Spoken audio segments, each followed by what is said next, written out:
Oiga, y en otros asuntos, le decíamos, ya reanudaron las labores este día en las escuelas públicas. Pese a eso, aún hay vacacionistas rezagados que poco a poco siguen llegando a la Ciudad de México. Es por eso que nos vamos a enlazar con nuestra compañera Mariana Sánchez. Ella nos tiene un reporte especial desde la central camionera desde la Tapo para contarnos de cómo poco a poco están regresando un poco tarde ya las actividades algunos capitalinos. Mariana, te escuchamos. ¿Qué nos presentas en tu reporte? Muy buenos días.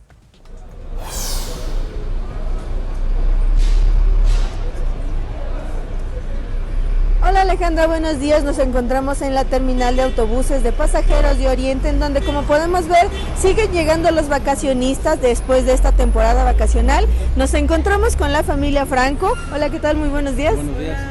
¿De dónde vienen? Venimos de Veracruz, de Acayucan, Veracruz. Oigan, ¿cómo vieron justo este regreso? ¿Cómo encontraron la carretera? ¿Cuánto tiempo se hicieron de camino? Como 8 horas. 8 horas. Bueno, 8 horas. Oigan, ¿y encontraron seguro este trayecto que venían en carretera? Sí, está muy bien, muy tranquilo. ¿Qué tal se lo pasaban en estas vacaciones? Ay, muy bien. No nos queríamos venir, pero teníamos que venirnos. Tenemos que regresar. Claro, los niños también ya inician en el periodo de escolar, ¿verdad? Sí, ya. Ya todos regresan a clases. Ya todos regresan a clases. Y al trabajo también. A retomar la vida cotidiana. Sí. Perfecto, pues muchísimas gracias, que tengan buen viaje. Gracias.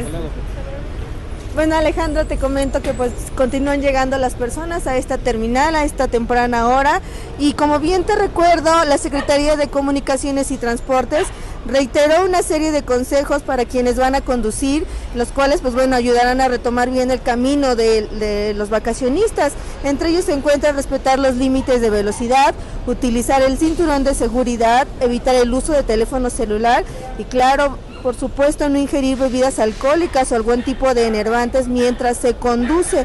Entonces, pues bueno, también el utilizar el cinturón de seguridad para todos los pasajeros, tanto conductor, copiloto y las personas que vienen atrás. Aquí seguimos al pendiente viendo pues el regreso de los vacacionistas. Regresamos al estudio.